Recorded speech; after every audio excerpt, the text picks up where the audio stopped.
Enquanto você assiste a esse vídeo, uma guerra está acontecendo nos bastidores do futebol brasileiro. E não é sobre futebol.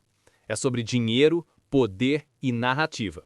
O Botafogo soltou uma nota oficial ontem à noite que parece denunciar pressão. Mas, na verdade, é exatamente o contrário. E olha, eu preciso admitir, foi uma jogada de mestre em termos de comunicação. Mas vamos ler nas entrelinhas. A nota diz que o clube não vai admitir tentativas de pressão e intimidação de dirigentes de outras agremiações. Interessante, não é? Porque essa nota, por si só, é uma tentativa de pressão e intimidação. Eles foram até a CBF, manifestaram posicionamento, disseram que vão fazer monitoramento em tempo real da arbitragem, cobraram explicações sobre jogos anteriores, tudo isso véspera de um clássico decisivo. Agora me responda uma coisa. Isso não é exatamente o que eles acusam os outros de fazer? É a definição perfeita de ironia. Ou melhor, é a definição perfeita de hipocrisia estratégica. Mas aqui está o pulo do gato. Essa não é uma estratégia exclusiva do Botafogo. Na verdade, eles estão apenas seguindo um manual que já vem sendo usado há tempos. Um manual que o Palmeiras domina com maestria. E quando eu digo que o Botafogo é só o começo, é porque essa guerra de narrativas está apenas esquentando. E o alvo principal? Você já sabe quem é. Ao que parece, nesse campeonato, vence quem grita mais nos bastidores da CBF. Na última rodada antes dessa nota, houve erros escandalosos de arbitragem a favor do Palmeiras. Erros que garantiram vitória e a ponta do campeonato. Mas a pressão que se criou não foi contra o Palmeiras, foi contra o Flamengo, que vinha sendo sistematicamente prejudicado. Deixa eu te explicar o que está acontecendo aqui. Não é sobre justiça, nunca foi. É sobre criar uma narrativa tão forte, tão barulhenta, que ela se torna realidade. É sobre controlar a percepção pública. O Palmeiras já aprendeu isso há muito tempo. Eles transformaram a pressão nos bastidores em uma arma. E funciona. Funciona tão bem que outros clubes estão copiando a estratégia. Mas tem um clube que se recusa a entrar nesse jogo sujo. O Flamengo. E sabe o que acontece quando você não joga esse jogo? Você se torna o vilão da história. Você se torna o alvo de todos. Porque no futebol brasileiro moderno, não vence quem joga melhor. Vence quem controla a narrativa melhor. E isso nos leva ao segundo ataque que está sendo orquestrado contra o Flamengo. Uma torcida organizada do Botafogo publicou um vídeo de 3 minutos e meio que viralizou. O título? Algo como a injustiça das cotas de TV no futebol brasileiro. E adivinha quem é o vilão da história? Exatamente! O vídeo afirma que o Flamengo faturou 453 milhões de reais em direitos de transmissão em 2024. Que isso é 700% a mais do que clubes menores. Que é um privilégio insustentável. Que o Flamengo é mimado, egocêntrico e está destruindo o futebol brasileiro. Parece convincente, não é?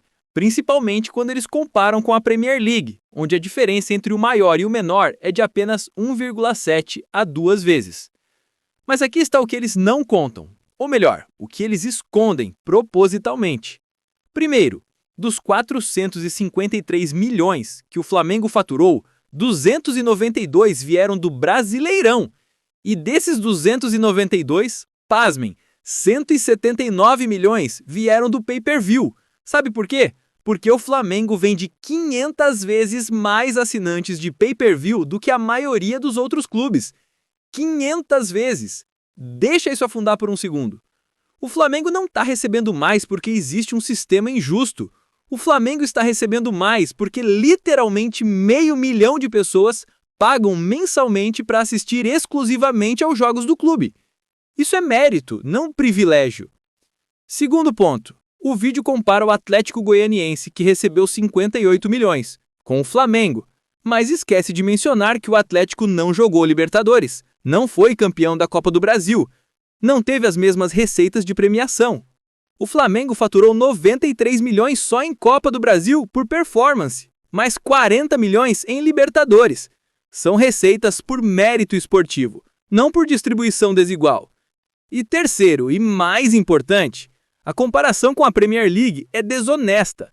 Lá, os direitos são negociados coletivamente, mas a receita de match day, comercial e internacional são individuais. E adivinha, os grandes clubes ingleses faturam muito mais nessas áreas.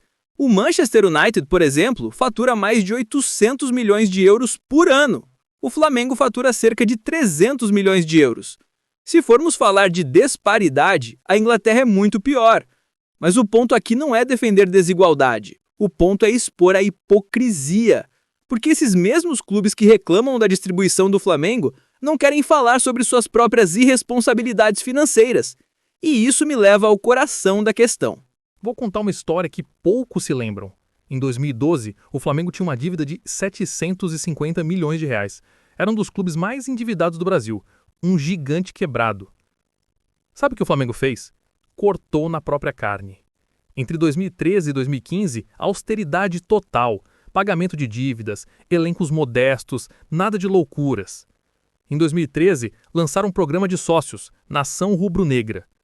A arrecadação com torcida saltou de 25 milhões para 83 milhões em um ano.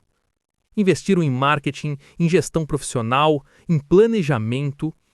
Reduziram a dependência de cotas de TV de 55% para 37% da receita. Negociaram Profut. Em 2016 e 2018, começaram a colher frutos.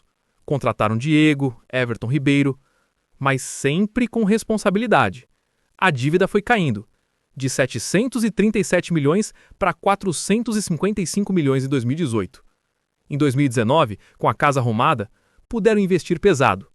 E aí veio a Libertadores, o Brasileiro, a hegemonia.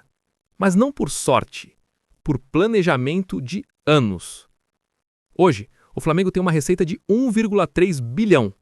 Sim, a dívida subiu para 327 milhões em 2024 porque investiram 415 milhões em contratações e venderam apenas 107 milhões. Mas isso é gestão estratégica com caixa para suportar. Agora me diz, quantos clubes brasileiros fizeram isso? Quantos cortaram na carne? Quantos passaram anos com elencos modestos para arrumar a casa? A resposta é praticamente nenhum. A maioria continua gastando o que não tem, deixando de pagar salários, acumulando dívidas trabalhistas e depois chorando que o sistema é injusto. O Flamengo é o monstro criado pela competência que expõe a incompetência de todos os outros e por isso precisa ser destruído. Não pode ser no campo? Então será fora dele, com narrativas, com pressão, com vídeos virais distorcendo fatos, com notas oficiais hipócritas. Porque é mais fácil criar um vilão do que assumir a própria incompetência. Então, quando você vir o próximo vídeo falando que o Flamengo é o problema do futebol brasileiro, pare e pense. Quando você ler a próxima nota oficial de algum clube reclamando de pressão enquanto faz exatamente isso, reflita. O que está acontecendo não é uma busca por justiça, é uma tentativa coordenada de destruir o que foi construído com trabalho, planejamento e responsabilidade. Estão tentando parar o Flamengo fora de campo, porque dentro dele está cada vez mais difícil. O Botafogo é só o começo, outros virão. A narrativa vai se intensificar, a pressão vai aumentar, e tudo isso porque um clube ousou fazer o certo enquanto os outros faziam o fácil. Mas aqui está a verdade final. Enquanto os outros estão preocupados em criar narrativas, o Flamengo está preocupado em criar história, e essa é uma guerra que eles não vão vencer. Se você entendeu o que está realmente acontecendo nos bastidores do futebol brasileiro, deixa um like nesse vídeo. Comenta aqui embaixo o que você pensa sobre essa guerra de narrativas. E se inscreve no canal porque essa história está longe de acabar. E lembra, a verdade sempre vence. Pode demorar, pode ser difícil, mas sempre vence.